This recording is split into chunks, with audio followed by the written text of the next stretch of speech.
Hello again. Right, I'm going to talk about the Kennet and Avon canal. Back in the old days, again, back in the old days. I was going to have a little chat about the Kennet and Avon canal, mainly the Kennet and Avon canal championships that used to be run way back and started about 1977, I think, and went on to the early 90s. Kennet and Avon Canal teams of four, it was the Kennet and Avon Canal Championships. Those 80 odd teams of four at its peak. There was like 320 anglers. But before I do start, I like to apologise to Dave on, well, my one and only comment on the video, like the last video. He did mention that he fished the feeder at Bath. I talked about fishing Bath, Bitterwell and Bristol docks, and to be honest with you, I've probably been a little bit biased towards float fishing. And yeah, basically the feeder did work at Bath, and he probably did win a he actually said, I obviously got it wrong, but he probably won the match when he fished it. Yeah, it did work. A maggot feeder for chub, or if there's a bit of colour in the river, obviously the feeder for bream and what have you. Worked at Bath. Bitterwell Lake, the maggot feeder used to work well in the middle for the carp, the common carp that were in there, and skimmers. And Bristol docks, it also worked now and again. Dean Mallin has been doing well down there recently. He had £21 next to me on the feeder down there, and I think one of the matches a couple of years ago, I was beaten by a mullet on the feeder. £8 mullet was caught on the feeder down at the docks there. Yeah, very painful, beaten by a mullet. They also used to catch conger. Someone told me there were actually conger eels in the docks, but I don't know. Maybe there was, maybe there wasn't. I don't know. But yeah, someone said they actually, whether they caught the blooming or not, I don't know. But I don't know what lives out in the middle of those docks. All sorts of creatures. But mullet certainly did, and they counted, and yeah, they used to catch mullet. Anyway, on to the Kennet and Avon. Basically, it was an old derelict canal in the old days. There was no boats used to go through at all, hardly. Only the odd little pleasure boat, and it was a beautiful place to fish. You wouldn't see a single walker, a dog walker, or a cyclist, which you see loads of now. And you could probably just sit out there all day pleasure fishing. You wouldn't see a single person. Just the nature around you. It was beautiful. Beautiful place to fish. Weedy. Lot of weed. A lot of margin weed. A lot of reeds around the all reed lined. And species wise, there was quite a lot of tension there in those days. And if you were lucky enough to find a shoal of them. And bream, roach weren't such in the summer months, which is when the Kennet and Avon canal teams of four was run. Roach didn't play such a part as the tension, the bream obviously.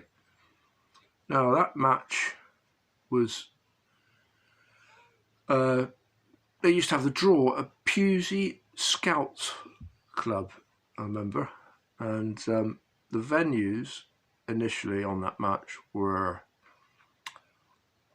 Marlborough had a section of 80 along Brimslade, which is what the mile straight, which is quite, nowadays you probably only, it's a long old straight, but 80 pegs, there's a lot of pegs in there, but they used to get 80 pegs along there.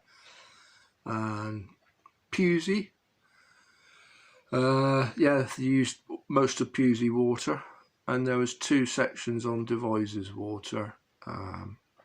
One section at Woodborough and one section at Honey Street and Stanton St Bernard, and they were yeah, that's it. That was the sections. Just gonna sort of go over a couple of the matches that stick in my mind, really. And the first one I think I'll mention is when I drew Woodborough, and we drew next to Shakespeare Super Team that day, and I'll never forget it. I was all set up, ready, and I thought I had a spare peg to my right. Because just nobody turned up, and then all of a sudden Clive Smith turned up with his son, young son, Scott Smith. He was only about 10 at the time, and he shouted up. All he wanted to know basically was the depth and the species, and that was it. That's all. The species who's like to quit the cash and the depth. That's all he needed to know. And yeah, the thing is, in those days on that canal, the first few hours, it's not a lot different to now, really. In a day match, the fishing just gets worse and worse, and you could catch early doors down the middle, and all going up the slope. But eventually, the fish just push across, and that day was quite a bright day, and I think the fish wanted to be tight to cover. And now, bear in mind, this is really going back to the early 80s. The pole I had was an old 8-metre lurk. Its full length was 8 metres, and it's probably weighed as much as a 13-metre pole nowadays. Excuse the noise, the old farmers are doing a bit of work out there, spreading muck on the land. Yeah, and Clive had state-of-the-art 11-metre president pole. 11 metres, that was unbelievably long in those days. And he could get right across when he needed to. He was fishing tight across with his squat and ground bait, and basically caught fish when I couldn't catch any fish. I couldn't physically get to where I needed to get to. That was my excuse anyway, because he doubled my weight. I think I had about £3, he had £6. And yeah, they doubled every one of our weights actually in our team. Fred Eagles, Ken Giles I think was next to him, he doubled his weight. Timmy Camey, Max Winters was next to him. I think Tim did all right actually. He kept up with Max. And Danny Williamson. Who was the other chap in their team? Tony Davis doubled his weight. It was the first time Shakespeare Super Team had ever seen the place, and they won the whole team event. Brilliant performance. So it just sticks in my mind, really. And never forgetting those days, though, some of the early methods that we used to use. I had an old 1 pint FG bait box that I clipped onto with one of these metal clips on my pole. That was my pole cup. Bloody huge, great thing to get my ground bait in accurately. No toss potting in so much in those days. Just it worked. it did the job. And the elastic systems, there were some weird and wonderful elastic systems about in those days as well. I mean, it was going from, I think the crook was the original one with the old elastic dangling off this piece of metal at the end of the pole. And then it sort of slowly progressed. I used to use a pulley system where I had a flick tip, and let me have a think about this. Further down, about 3 foot down, a piece of elastic anchored up with a swivel in the top, and the line would go through the flick tip, the eyes of the flick tip, and round, and you just I should say, wrap the line round a couple of winders, and it was like a pulley the simple pulley system. I mean, the fish would take you'd have the advantage of both the flick tip and a little bit of elastic as well, but it would bottom out obviously fairly quickly. Yeah, the internal elastic system, not everyone was using it then actually. It obviously cottoned on quite quickly afterwards, but we used some weird and wonderful devices for shock absorbers. Right, no, so there's that match. What the other thing? Yeah, another match that springs to mind is a better match for me actually in some ways. I drew brimslade. Now there was a lot of brimslade at the time in areas if you were lucky enough to draw on a shoal, and I'll never forget I drew on a shoal of them, and I had a quarter of a pint of casters that day to feed. That was a third of a pint of casters, and that's all I fed. Loose fed, third of a pint of casters, fished a great big, ridiculously big, unnecessarily big waggler down the middle, dragging line on the bottom, bumping it along, catching these great big bream, 2.5 pound bream. Had a lovely day. Chap next to me, he's had a really good day as well. He's had 40 pounds of them, fishing a pole with ground bait, and I think he's fished 2 different methods, look, and both caught fish. He's fished ground bait and squats, I think, and yeah, that was a good day, but unfortunately it didn't turn out very good in the end, because when I was bringing my fish out of the water, I used to just hold. This is the sort of thing that teaches you for the rest of your fishing life, that you just never do it again when you make the mistake the first time. Just chatting to Eddie Shortman from Bathampton, dragging the net.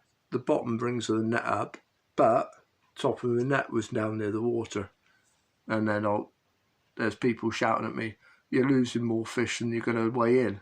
And I looked down to see a bream. God knows how many swam out. I looked down to see a bream swimming out the top of the net. I don't know how many I lost. And I weighed in 32 pound. He had 40 pound. Maybe not enough to beat him. I don't know. Possibly. Well, I don't know. I never will know. And that was a gutter that day, because that was the old days of the winner take all pool. Yeah, like a 50p winner take all, I think it was. And he's won 150 quid off of that, I think. He's only won 100 quid for winning the match, so he's won 250 quid. And I've won 70 quid for second in a 320 peg match. Thanks very much. And afterwards, I was told to share it 4 ways, and I didn't realise. I basically, I double whammy. I blooming fell out with one of my team over that, because he insisted that we did. He was probably right, but I didn't hear that we decided to share anyway. Had to share that 4 ways. Ended up with £17.50 for second in a big match like that. Oh, great! Thanks very much. Oh dear. Yeah, memorable for the wrong reasons, that one. Excuse me. Yeah, there's that one. I'll tell you, one little thing that happened to me, quite amusing, I thought, actually. One of the matches, it wasn't the teams of 4. Been out for a friend's wedding reception the night before. Wasn't feeling really in the best of moods for fishing the next day. Massive headache. And just to show you how things have changed, I sat there, I was at Woodborough, fishing a little waggler down the middle, dizzy as hell, catching these skimmers, stood in the water with waders, 2 rod rests out, and all I remember, the next thing I knew was somebody tapping me on the shoulder saying, "You going to weigh in, mate, or what?" I just passed out and laid up against the bank for 4 hours. I mean, you'd be blooming run over about 10 times if that happened now. And I won the section. £4 and won the section. That goes to show you how important it is to catch early on in the day. But I'll never forget that. Passed out in the match for 4 hours. Oh dear. Right. Now. Bored yet? God, here we are. Originally to appear. Another beautiful day today for fishing. Amazing, all that weather that we had, and all that crap weather, and now it's beautiful. Anyway, hopefully it'll be a nice summer. Yeah, that match was changed. The venue, they changed the venue after a few years and started going down below Devizes, down Scene Park and the Willows and the Magpies, where, to be honest with you, up to the early 80s, mid 80s maybe, I can't remember, the whole lot in the summer was like a bowling green. You couldn't get on there. I mean, a lot of Devizes water was unfishable in the summer months. It was thick duckweed from bank to bank all the way along. And suddenly, I don't know whether it was because of farming methods had changed over a year or two, probably years or so, like that. But suddenly became fishable where all the duckweed had gone. And we were able to fish Scene Park and the Willows and the Magpies. There was still a lot of bottom weed, mind. Loads of weed on the bottom. Yeah, but it was fishable.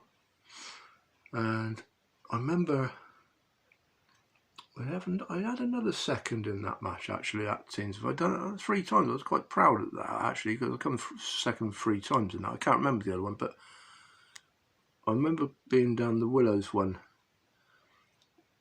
in one of those matches, the 3 Magpies or the Willows.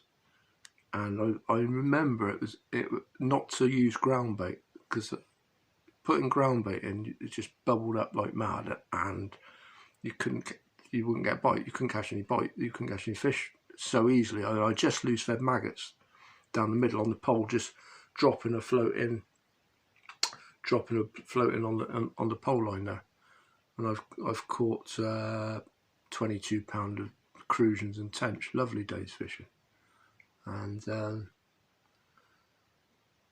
talking about those bubbles, I remember I used to pleasure fish Horton a lot in the old days, early morning, getting up like 4 in the morning and going up there and catching tench. Lovely fishing. And again, a weedy part of the canal. And to chuck a load of bread in, breadcrumb, bubbles will come up, cast a wagger out with a piece of bread flake. I expect everyone's done it, haven't they, in their youth? And catching these tench. And it got lighter and lighter and lighter, sort of 9 o'clock, 10 o'clock in the morning, still loads of bubbles coming up, couldn't get a bite. Bright as hell. I could see every stone on the bottom. I thought, that's strange. Got up on the box, stood up on the box, looked into the water where all those bubbles were coming up. There weren't any fish there. There's not a single fish there. Same bubbles coming up as when I was catching the fish. But I guarantee there was no fish there.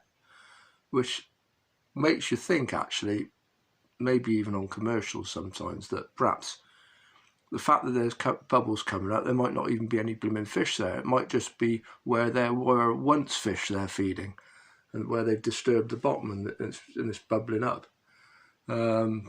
Yeah, so it's food for thought, I suppose, that, you know, just because there's loads of bubbles there might not be any fish there hardly. Just before I go, I have to mention going back to